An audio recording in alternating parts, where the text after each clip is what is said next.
going on, everybody? It's just a few days before Halloween, so I'm here to present you with a four-part special, Crimson Dawn. The Bushwackers take on their most formidable of foes, robot vampires. So sit back and enjoy, and please remember to like, comment, and subscribe, help the channel grow. Thanks.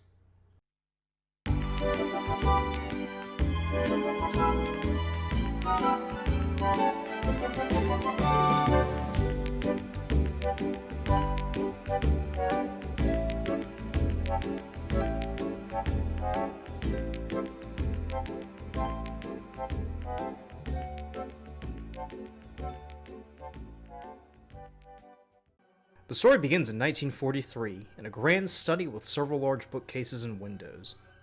We see a scientist dressed in a three-piece suit listening to some Wagner on the radio when a German soldier enters and salutes. "Doctor, your guest has arrived." Obertaub doesn't turn around, but acknowledges this. "Show him in." A tall, gaunt man, dressed in a cloak with fur-lined collar, enters. He doesn't say anything, but watches as Obertaub motions the movement of a conductor's baton. "Wonderful, isn't it? The ring cycle. Truly a masterpiece that celebrates the epic of the Aryan race. Taking one through a journey not merely through plot and character, but emotion as well." He turns around. "Truly a work only a German could compose, with this precision, complexity, and yet hints of vulnerability." He turns off the radio and walks over and greets his guest.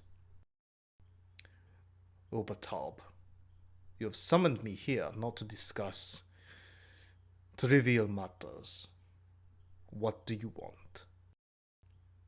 Obertaub is shocked. "Trivial." He then lowers his teacup. "Very well, Count. As you know, the war has at this point gone well for us. We rejected the British from Greece. We were close to capturing Moscow. The Japanese were ready to force the Americans to sue for peace." The vampire snarls. But there have been a few setbacks. The Americans and the British have now taken hold of North Africa, sending Rommel packing, and have the intent to invade Italy. And now the Russians are beginning to push us back with some difficulty. Again, trivial matters meant only for humans. Human? Well, Count, I will not argue with that. Humanity is relative after all. But consider this. You and your kind are human as well, however you wish to deny it. Your anatomy and physiology are still the same. But that is neither here nor there. And you are just as susceptible to the curse of mortality as the rest of us.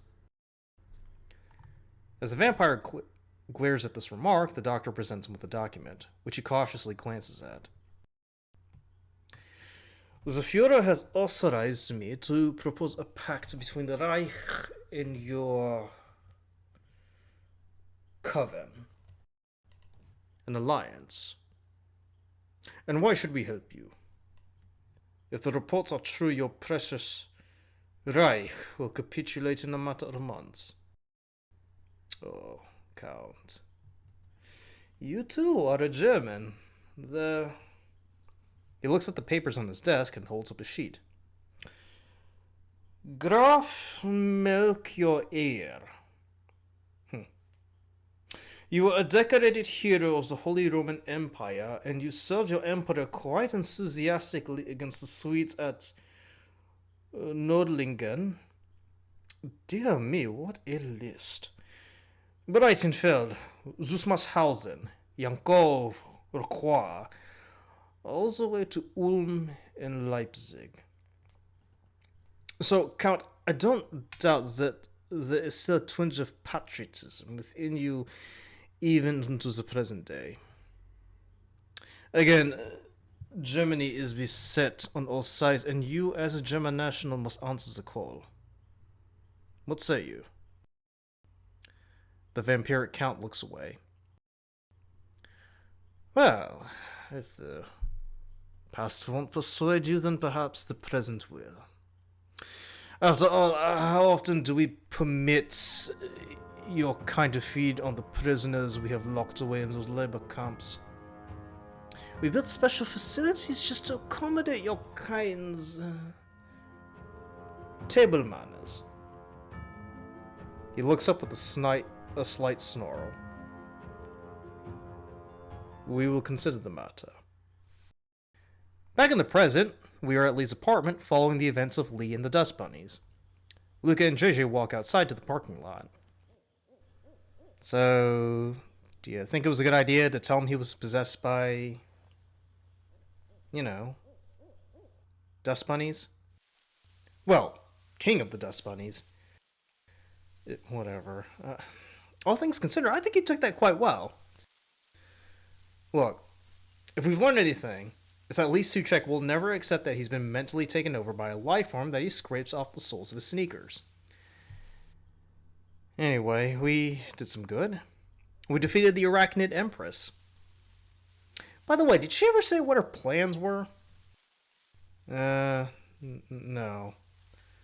Alright, well, I'll see you in a few days. Alright, see you, JJ.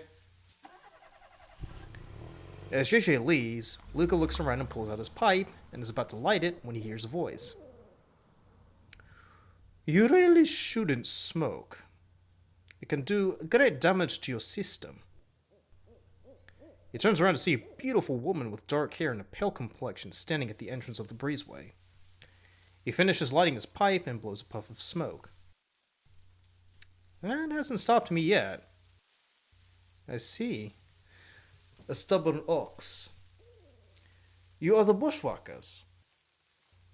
Well, one of them. We come in sets of 3. Nadja smiles at this quip and she steps forward. Bushwacker, I need your help. Oui? My people are in danger. Very recently, we had received word that an old associate of ours has come after us, and he is a man of many resources. He's been making numerous threats, and I believe he will follow through with extreme prejudice. This is a person one does not take lightly. Luca takes a puff from his pipe. Well, Miss Nadja. Thanks. Miss Nadja, we would love to help, we would, but we're just beat from the day.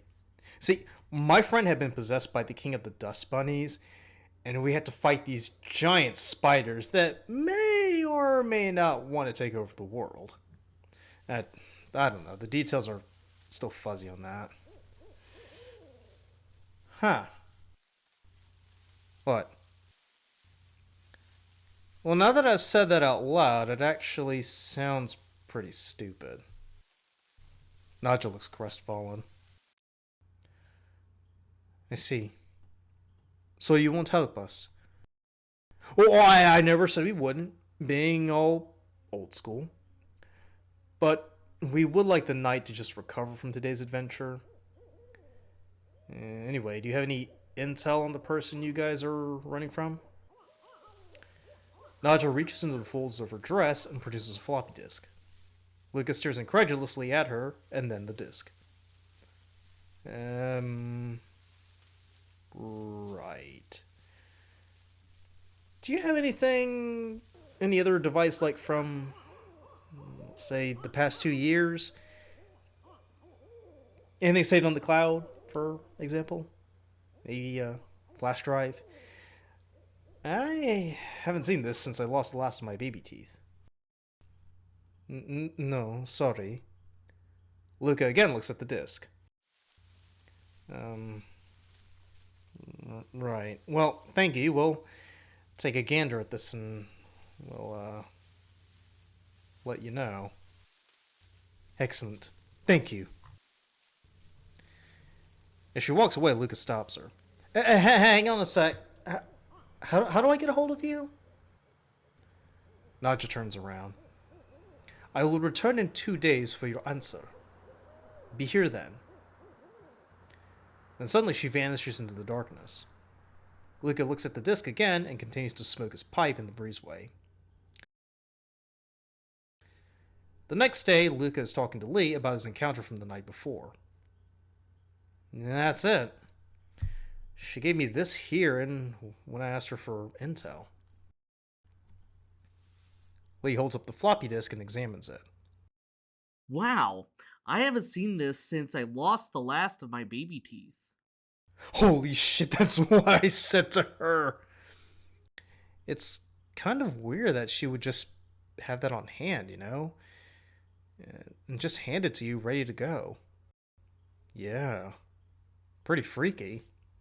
Well, whatever's on this thing, we won't be able to access it until we get an adapter or something. Hang on a sec. He pulls out a floppy disk reader and plugs into the computer. You seriously have that? Well, my grand got it for me. Thought I could use it for my school papers. You got the thing? Luca hands him the disk and he inputs it in, and they wait for a second before the device is ready. Lee plays the file and they see some grainy footage. They see a giant figure strapped to a table and his skull is open. We see a man wearing a containment suit wriggle something out of the figure's skull and eventually extracts the brain. It then places it in a cylindrical container and then transports it into a robot. As he locks the seal, the eyes glow and it turns towards the camera before screeching. What the actual hell? Ugh. Even I'm disturbed by this. What was that all about? I dunno, but if this is for real, then your lady friend really is into some deep shit. You mean someone's kidnapping her friends and doing that? I guess. But hang on. That footage looks to be over 60 years old. How could they have had this kind of technology back then? Deep state, man. Deep state. Or some secret organization. Maybe the Illuminati is building an army of robot enforcers to complete their domination? I thought they were at war with each other. What? Yeah. The lizard Illuminati is at odds with the wizards, and it's really, really messed up. Where are you even reading this stuff? Guys, can we focus here? This lady's supposed to be back in 2 days for her answer. Are we taking up the case? Well, I don't know where to even start. This footage, apart from it being old, could have come from anywhere. For all we know, this lady's friends are enemies of the state. And their punishment is to have their brains ripped out and placed into robotic suits for all of eternity. Maybe it's a military project from way back in the day, like during the Cold War. I doubt it's still around. If it's one of those Cold War projects headed by the CIA, it'll probably have been shelved by now. How do you know that? You don't think MK Ultra still isn't rattling around somewhere in Langley? Well, whatever it is, it's pretty old. I mean, it really can't be around still. It must be if it's being brought to our attention now. He does have a point. Alright. Let's assume this brain ripping project that's funded by the military is still active in the 21st century. Let's assume that we all agree to look into it, as suicidal as that sounds. How are we going to get a hold of this lady? She didn't leave you a number or anything. All she said was she'd be back in 2 days. Like here? Well, I mean, she appeared in the breezeway the first time around. Great. I moved into a gated community, and somehow the crazies still know how to find me. Well, us, the three of us. And that makes me feel any better? Doesn't it? No. Well, in any case, how's she gonna find us? All the apartment units here look the same, and there's nothing inconspicuous about Bushwackers headquarters. Gentlemen, everyone turns around, shocked, to see Nadja standing there. Lee jumps up. Okay, seriously, you two? Which one of you forgot to lock the front door? I promise now, I won't kick your ass. Right now. Maybe later. Neither of us. You locked it. What? Don't talk shit. No, I remember. After I came in, you locked the door and then said, "Right, that's all of us here." So that means you're gonna have to kick your own ass. I see. Gentlemen, please. If we're done with this sophomoric banter, we must get down to the business. You reviewed the footage. Yes, we did, but it looks really, really old. It has been an ongoing experiment for decades now, Bushwackers. How old are we talking here? An experiment fomented by the Nazis in a desperate bid to win the war at any expense. The kind which posterity should never know. The one that has plagued my people to near extinction. I'm sorry, people? I don't mean to be rude, but is this like an ethnic cleansing or something? In a manner of speaking, yes. She turns around and reveals her fangs. It cuts back to 1943, where we see the vampire Count enter Obertaub's study. The doctor is sitting behind his desk when the vampire slams his hands, shaking with rage. You swine! Obertaub doesn't turn around, but hums a melody from Mozart to himself. When I told you that we would assist, it would be on a provisional basis. But you have presumed to walk into our abode with your stormtroopers and take away our people for some sick, devilish fantasy? Fantasy? He turns around.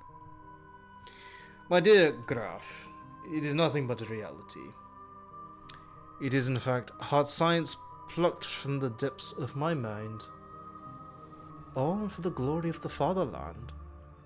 He stands up as he says this. A cold, hard fact that is dictated by the present circumstances of which I spoke but a few days earlier.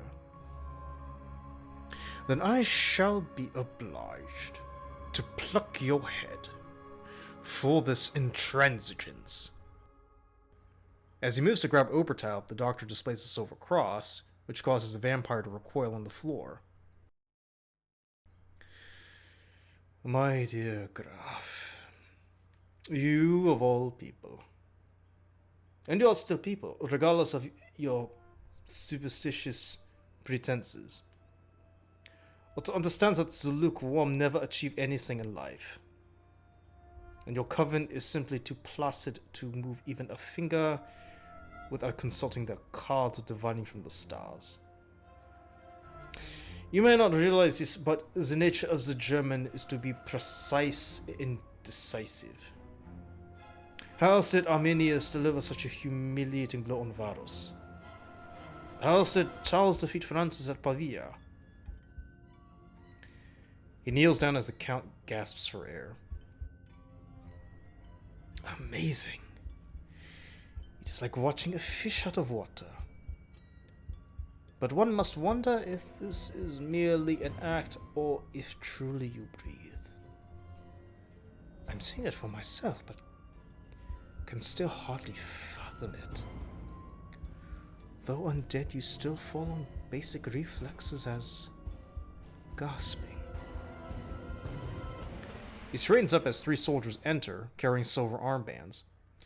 They place one on the Count, and he groans in pain as they lift him up. The good Count is concerned about his people, gentlemen. Please oblige him so he may see how the German war machine truly works. Jawohl! The Count is led down a flight of stairs and dragged into a giant laboratory. To his horror, he sees vampires being strapped to tables and doctors drilling into their skulls as they scream in pain. He looks around to see a few in a cage. He struggles, but with the silver manacles, can do little but speak. Greta! Greta! One of the vampires in the cage leaps out and tries to reach him. Count! Thank goodness you're alive! Greta! What are they doing to you?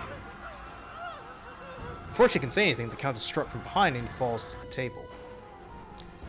He turns to see a brain placed into a mechanical gargoyle suit. As he watches, a doctor walks over with a drill.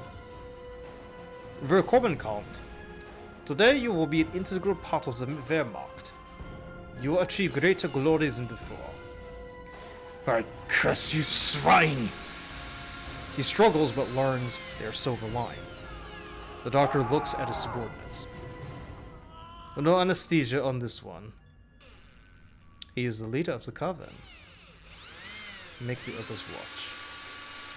The vampire's eyes widen as the drill gets closer to him.